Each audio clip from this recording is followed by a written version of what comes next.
नमस्कार दोस्तों, स्वागत है एक बार फिर से आपके अपने इस चैनल रिप्लिकेशन ऑफ मनु में।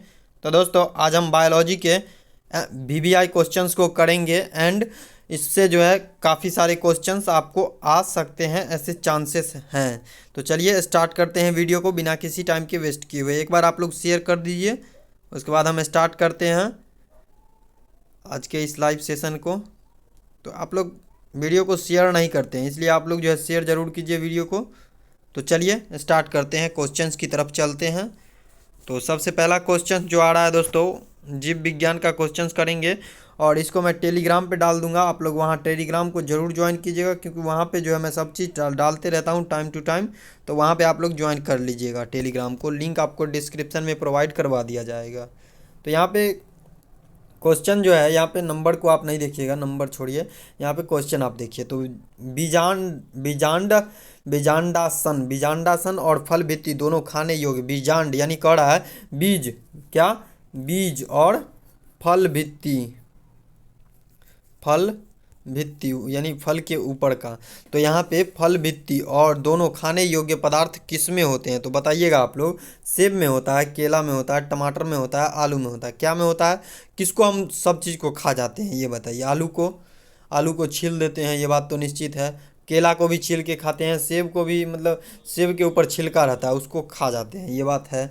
तो यहाँ पे इसका राइट आंसर क्या हो जाएगा आप लोग बताइएगा। सेब के ऊपर छिलका रहता है, उसको कोई कोई आदमी जो है, ऐसे सेब होता है तो उसको कोई कोई आदमी छील के खाता है, कोई कोई आदमी ओनाहिते खा जाता है। तो हम लोग जो है कभी कभी छील के भी खाते हैं और कभी कभी ओनाहिते भी खा लेते हैं, मतलब वैसे भी खा लेते हैं, तो है ना।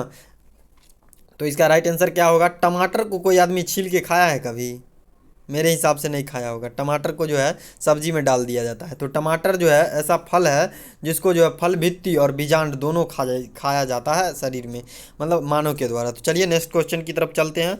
तो यहाँ पे नेक्स्ट क्वेश्चन कर रहा है, वाहिनिकी अन्य वाहिकीय तत्वों में से कैसे भिन्न होते हैं? यहाँ पे कह रहा है कि वाहिनिकी जो होता है, वाहिनिकी और वाहिकीय दोनों तत्वों से कैसे भिन्न होता है। ये दोनों जो है अन्य तत्वों से जो है कैसे भिन्न होता है, ये पूछ रहा है। तो आपको जो है यहाँ पे ऑप्शंस है, कैस्पेरी पट्टियों का होना, अच्छिद्री होना, केंद्रक का अभाव होना, लिंगन युक्त होना। तो यहाँ पे क्या होता है कि यहाँ पे जो है वाहिनिकी होता है ना, और वाहिकी यानी वैक्यूल्स होते हैं, और ट्रैकिडेट्स होते हैं, जो कि इसमें जो है लिंगन युक्त होना, लिंगन युक्त होता है। ये क्या होता है?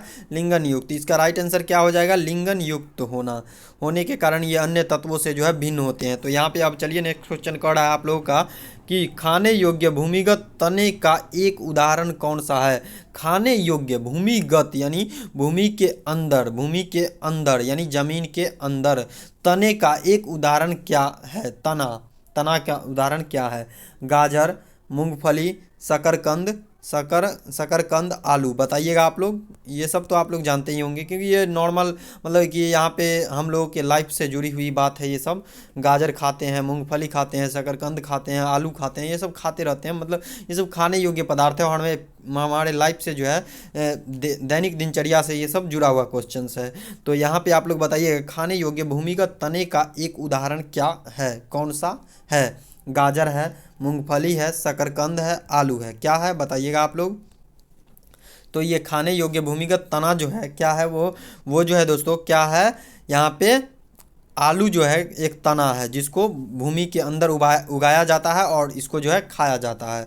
तो यहाँ पे आप लोग आलू इसको याद रखिएगा। क्या इसका आंसर हो जाएगा? आलू। तो इसका राइट आंसर क्या हो जाएगा? आलू। चलिए अब नेक्स्ट क्वेश्चन की तरफ चलते हैं। जीवाणुओं में सूत्र कणिका का कार्य क्या होता है, यानी कार्य जो है कौन निभाता है? जीवाणु जो होता है उसमें शुक्र कणिका का कार्य जो है वो कौन निभाता है? केंद्र काभ निभाता है, राइबोसोम निभाता है, कोशिका भित्ति निभाती है, मध्यकाय निभाता है। बताइएगा कौन निभाता है इसमें। तो यहाँ पे अब इसका राइट आंसर जो हो जाएगा दोस्तों वो हो जाएगा आप लोगों का ये जीवाणुओं में सूत्रकणिका का कार्य जो है वो मध्यकाय को निभाना पड़ता है। चलिए अब नेक्स्ट क्वेश्चन की तरफ चलते हैं और नेक्स्ट क्वेश्चन आप लोगों का कह रहा है जल में रखी एक कोशिका का परासरणीय फैलाव मुख्यतः किसके द्वारा नियंत्रित यानी कंट्रोल किया जाता है। किसके द्वारा कंट्रोल, परासरणीय फैलाव जो होता है कोशिका का वो किसके द्वारा कंट्रोल किया जाता है, ये आपका क्वेश्चन पूछ रहा है। जल में अगर कोशिका को रख देते हैं तो उसका फैलाव जो है यानी परासरणीय फैलाव जो होता है उसका किसके द्वारा कंट्रोल किया जाता है, ये आपको पूछ रहा है। सूत्रकणिका के द्वारा, रसधानी के द्वारा, राइबोसोम के द्वारा, लवक के द्वारा, बताइएगा आप लोग। तो बताइएगा आप लोग किसके द्वारा कंट्रोल किया जाता है। सूत्रकणिका के द्वारा आपका ऑप्शन है सूत्रकणिका, रसधानी यानी वैक्यूल और लवक यानी लवक और उसके बाद राइबोसोम। तो बताइएगा आप लोग इसका राइट आंसर क्या हो जाएगा, ये आप लोग बताइएगा। तो इसका राइट आंसर जो हो जाएगा, इसको कंट्रोल किया जाता है किस चीज़ से पता है आप लोग को। इसको जो कंट्रोल किया जाता है जल में किसी कोशिका को रख देते हैं तो इसका प्रसरणीय फैलाव जो है वो किसके द्वारा कंट्रोल किया जाता है पता है, यह आप लोग को पता होगा क्योंकि आप लोग पढ़े होंगे 12th में। तो ये जो कंट्रोल किया जाता है ये रसधानी के द्वारा कंट्रोल किया जाता है। चलिए अब नेक्स्ट क्वेश्चन कर रहा है कि नाइट्रोजन और पोटेशियम की कमी के लक्षण सबसे पहले कहाँ दिखते हैं। शरीर यहाँ पे नाइट्रोजन और पोटेशियम की कमी हो जाए तो सबसे पहले कहाँ पे इसको ये जो है दिखाई देते हैं, कमी हो जाता है तो सबसे पहले कहाँ पे लक्षण जो है कमी के लक्षण कहाँ सबसे पहले कहाँ पे दिखाई देता है, ये कह रहा है। नाइट्रोजन और पोटेशियम की कमी जो है, कमी के लक्षण जो है सबसे पहले कहाँ दिखाई देता है, ये पूछ रहा है। जीर्णमान पत्तियों में, तरुण पत्तियों में यानी प्लांट में जो कमी हो जाता है नाइट्रोजन और पोटेशियम का तो कहाँ पे ये दिखाई देगा, कलियों में, जड़ों में, बताइएगा आप लोग। अगर प्लांट में जो है पोटेशियम यानी किसी भी प्लांट में नाइट्रोजन और पोटेशियम की कमी हो जाए तो इसका लक्षण जो है सबसे पहले कहाँ पे दिखाएगा, जीर्णमान पत्तियों में, तरुण पत्तियों में, कलियों में यानी कली में और जड़ों में, किस में दिखाएगा बताइएगा आप लोग। ये जो नाइट्रोजन और पोटेशियम की कमी है प्लांट में अगर हो जाए तो ये चीज़ का पता जो है कहाँ पे लगा, जिसको मतलब कहाँ पे ये चीज़ कमी दिखाई देगा, बताइएगा आप लोग, बताइएगा आप लोग। तो इसका ये जो अगर नाइट्रोजन और पोटेशियम की कमी जो हो जाता है दोस्तों किसी भी प्लांट में तो यहाँ पे जो है जीर्णमान पत्ती जो होता है उसमें आपको ये नाइट्रोजन और पोटेशियम की कमी के कारण जो है दिखाई देने लगेंगे, पत्ती पे प्रभाव यानी साइड इफेक्ट दिखाई देने लगेंगे। चलिए अब नेक्स्ट क्वेश्चन कह रहा है निम्नलिखित में से किस प्रक्रिया में CO2 मुक्त नहीं होता है। CO2 जो है मुक्त नहीं होता है पादपों में, ये तो आप लोग नॉर्मल क्वेश्चन है, ये आप लोग जानते होंगे। पादपों में वायु शोषण में, प्राणियों में वायु शोषण में, लैक्टेट किण्वन में और अल्कोहलिक किण्वन में यानी अल्कोहल यानी शराब बनाने वाले में और लैक्टेट किण्वन में। तो ये बताइएगा आप लोग इसको सॉल्व कीजिए। CO2 मुक्त नहीं होता है यानी कार्बन डाइऑक्साइड जो है मुक्त नहीं होता है कौन सी प्रक्रिया में, ये पूछ रहा है आपका क्वेश्चन। तो लैक्टेट किण्वन विधि जो होता है उसमें ये CO2 जो है मुक्त नहीं होता है। चलिए अब नेक्स्ट क्वेश्चन की तरफ कह रहा है ऑक्सी प्रकाश संश्लेषण, अनऑक्सी, ये दो प्रकार का, एक होता है ऑक्सी रिएक्शन, ऑक्सी प्रकाश संश्लेषण और एक होता है अनऑक्सी प्रकाश संश्लेषण। तो यहाँ पे कह रहा है अनऑक्सी प्रकाश संश्लेषण किसका अभिलक्षण है, रोडो स्पाइरिलम और स्पाइरोगायरा आल्वा और क्लेमाइडोमोनस, स्पाइरोगायरा आल्वा और रोडो स्पाइरिलम किसका जो है ये अनॉक्सी प्रकाश संश्लेषण किसका अभिलक्षण है, ये चारों में से ये आपको पूछ रहा है। तो आप लोग जवाब दीजिएगा दोस्तों। तो यहाँ पे इसका राइट आंसर जो है दोस्तों ये है, इसका राइट आंसर जो है रोडो स्पाइरिलम। ये तीनों के बारे में आप लोग जानते होंगे, बहुत अच्छे तरीके से जानते होंगे। क्लेमाइडोमोनस, स्पाइरोगायरा और आल्वा के बारे में आप लोग बहुत अच्छे तरीके से जानते होंगे अगर बायोलॉजी जो है आप 12th में पढ़े होंगे। तो चलिए इसका राइट आंसर जो है, इसका राइट आंसर है अनॉक्सी प्रकाश संश्लेषण किसका अभिलक्षण है, ये जो है रोडो स्पाइरिलम का लक्षण है, अभिलक्षण है। इसके बाद नेक्स्ट क्वेश्चन आ रहा है दोस्तों, उसके बाद नेक्स्ट क्वेश्चन आ रहा है बायोलॉजी के ये टॉप 20 क्वेश्चन को हम करवा रहे हैं, यहाँ से क्वेश्चन आने का चांसेस जो है। तो चलिए निम्नलिखित में से कौन सा वृद्धि नियंत्रक, वृद्धि यानी वृद्धि को कंट्रोल करता है। प्रतिबल प्रतिबल हार्मोन के नाम से जाना जाता है। निम्नलिखित में से कौन सा वृद्धि नियंत्रक प्रतिबल हार्मोन के नाम से जाना जाता है? वृद्धि नियंत्रक यानी जनसंख्या नियंत्रक हार्मोन प्रतिबल हार्मोन के नाम से जाना जाता है। ये आपको पूछ रहा है। एब्सिसिक अम्ल, abscisic acid, ethylene, indole acetic अम्ल और इसके बाद CA3 कौन इसको कंट्रोल करता है? वृद्धि नियंत्रक प्रतिबल हार्मोन के नाम से जाना जाता है। इस चारों में से कौन? बताइएगा आप लोग, सॉरी दोस्तों। तो यहाँ पे जो है बताइएगा आप लोग कौन सा हो जाएगा इसका राइट आंसर। तो निम्नलिखित में से कौन वृद्धि नियंत्रक प्रतिबल हार्मोन के नाम से जाना जाता है? बताइएगा आप लोग, बताइए दोस्तों। तो इसका ये जो होता है वृद्धि नियंत्रक प्रतिबल हार्मोन जो होता है एब्सिसिक एसिड, ये जो है प्रतिबल हार्मोन के नाम से जाना जाता है। वृद्धि नियंत्रक हार्मोन है ये। उसके बाद चलिए नेक्स्ट क्वेश्चन आ रहा है आप लोगों का कि कोशिकाओं में न्यूनतम संख्या वाला नर युग्मकोद्भिद किसमें होती है? टेरिस में, प्यूनेरिया में, लीलियम में और पाइनस में। बताइएगा आप लोग किस में होता है? कोशिका की न्यूनतम संख्या जो है संख्या वाला नर युग्मक विद किस में होता है? ये आपसे पूछ रहा है। बताइएगा आप लोग दोस्तों। टेरिस में, फ्लूनेरिया में, लीलियम में और पाइनस में। तो बताइएगा आप लोग इसका राइट आंसर बताइएगा। इसका राइट आंसर जो है दोस्तों लीलियम में जो है नर युग्मकोद्भिद पाया जाता है। कोशिकाओं के न्यूनतम संख्या वाला नर युग्मकविद जो है वो लीलियम है जिसमें ये पाया जाता है। उसके बाद दोस्तों राइट आंसर इसका हो जाएगा C। और उसके बाद जो क्वेश्चन आ रहा है दोस्तों एल्ब्यूमिन रहित बीज किसमें उत्पादित होती है? एल्ब्यूमिन रहित जो बीज होता है वो किसमें उत्पादित किया जाता है? गेहूं में, मटर में, अंडी में,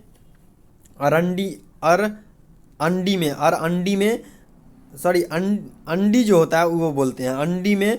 और यहाँ पे अंडी लिखा हुआ है, अंडी इसको पढ़िए। और मक्का में बताइएगा आप लोग किस में होता है ये? तो इसका राइट आंसर जो है दोस्तों वो हो गया, इसका राइट आंसर जो है आप लोगों का वो हो गया दोस्तों इसका मटर में जो है, मटर में एल्ब्यूमिन रहित बीज उगाया जाता है। मटर में, किस में? मटर में। याद रखिएगा आप लोग, मटर में। तो उसके बाद राइट आंसर इसका हो गया मटर। तो उसके बाद आ रहा है नेक्स्ट क्वेश्चन रूपांतरण यानी ट्रांसफर की खोज किसके द्वारा की गई थी? मेसेल्लन और स्टॉल के द्वारा, हर्शे और चेस साहब के द्वारा, ग्रिफ्थ साहब के द्वारा, वाटसन और क्रिक साहब के द्वारा। बताइएगा ये चारों ऑप्शंस में से किसके द्वारा जो है रूपांतरण यानी ट्रांसफर की खोज की गई थी? बताइएगा आप लोग। ये जो है ग्रिफिथ साहब, ये जो है रूपांतरण की खोज किए थे। ग्रिफिथ साहब जो है ये रूपांतरण की खोज किए थे। उसके बाद नेक्स्ट क्वेश्चन आ रहा है दोस्तों, उसके बाद पुनर्योगज डीएनए यानी पुनर्योगज कहने का मतलब अर्थ ये है कि यहाँ पे पुनर मतलब कि पुराने, और यहाँ पे पुराने डीएनए प्रौद्योगिकी यानी टेक्नोलॉजी, जो प्रौद्योगिकी मतलब टेक्नोलॉजी द्वारा उत्पादित पहला हार्मोन कौन सा है? यहाँ पे इंसुलिन है, एस्ट्रोजन है, थायरॉक्सिन है, प्रोजेस्टेरोन है। बताइएगा ये जो है पुनर्योगज डीएनए प्रौद्योगिकी यानी डीएनए टेक्नोलॉजी के द्वारा पहला हार्मोन कौन सा है? बताइएगा आप लोग। ये जो है सबसे पहला हार्मोन जो है इंसुलिन क्या होता है? जब किसी आदमी का शुगर लेवल जो है हाई हो जाता है तो इंसुलिन एक इंजेक्शन आता है जो कि भैंस के अग्नाशय से निकाला जाता था पूर्व में, लेकिन अब जो है नए टेक्नोलॉजी के द्वारा बनाया जाता है और उसे जो है मानव शरीर के अंदर प्रवेश कराकर शुगर लेवल को कंट्रोल किया जाता है। तो चलिए अब नेक्स्ट क्वेश्चन आ रहा है आप लोगों का। उसके बाद नेक्स्ट क्वेश्चन जो है वह कौन सा सवाल है यानी एल्गी है, सवाल है जिसे मानव के लिए खाद्य रूप में नियोजित किया जा सकता है? यानी यह कौन सा सवाल है जिसको जो है मानव के खाने वाले भोज्य पदार्थों में रूपांतरित किया जा सकता है? थ्रिक्स, क्लोरेला, स्पाइरोगायरा, पॉलीसाइफोरा पॉलीसाइफोनिया, पॉलीसाइफोनिया, बताइएगा आप लोग ये कौन है, बताइएगा आप लोग दोस्तों। तो इसका राइट आंसर जो है क्लोरेला, क्रोलेला एक ऐसा सवाल है जिसको जो है मानव के लिए खाद्य यानी भोजन में रूपांतरित किया जा सकता है। उसके बाद चलिए अब नेक्स्ट क्वेश्चन आ रहा है दोस्तों आप लोग का कि वाह्य स्थानीय संरक्षण का एक उदाहरण कौन सा है? राष्ट्रीय उद्यान, बीज बैंक और वन्य प्राणी अभयारण्य, पवित्र वन यानी पवित्र वन। आप लोग 12th में पढ़े होंगे पवित्र वन, वन्य प्राणी अभयारण्य, राष्ट्रीय उद्यान, बीज बैंक, ये सब के बारे में आप लोग वहाँ पे पढ़े होंगे। तो आप लोग इसका राइट आंसर बताइएगा कि यहाँ पे राइट आंसर जो है दोस्तों, इसका राइट आंसर क्या है? बीज बैंक, बीज बैंक जो है राइट आंसर है। तो चलिए अब नेक्स्ट क्वेश्चन की तरफ चलते हैं। वायुमंडल का वह क्षेत्र जिसमें ओजोन परत उपस्थित है उसे क्या कहा जाता है? ओजोन परत जो है उपस्थित रहता है उस पर वायुमंडल में, उसे क्या कहा जाता है ये पूछ रहा है। आयन मंडल, मध्य मंडल और समताप मंडल, क्षोभ मंडल, बताइएगा आप लोग किसको कहा जाता है? तो यहाँ पे इसका राइट आंसर जो है दोस्तों क्या है वो देखिए। राइट आंसर जो है दोस्तों इसका समताप मंडल, समताप मंडल इसको बोलते हैं, लेकिन समताप मंडल यहाँ पे टाइपिंग मिस्टेक है। तो यहाँ पे जो हो जाएगा समताप मंडल जो है वायुमंडल का वह क्षेत्र है जिसमें ओजोन परत उपस्थित रहता है। चलिए अब नेक्स्ट क्वेश्चन की तरफ बढ़ते हैं दोस्तों। नेक्स्ट क्वेश्चन कह रहा है एक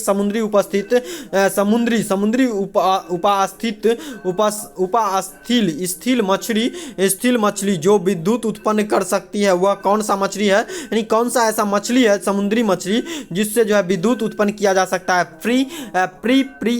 प्री स्ट्रीट, टॉर्पीडो और टाइगान एस्कोलियोडॉन, बताइएगा दोस्तों। टॉर्पीडो मछली ऐसा मछली है जिससे जो है आपको यहाँ पे जो है विद्युत को उत्पन्न किया जाता है समुद्र में। तो यहाँ पे टॉर्पीडो याद रखिएगा, क्या?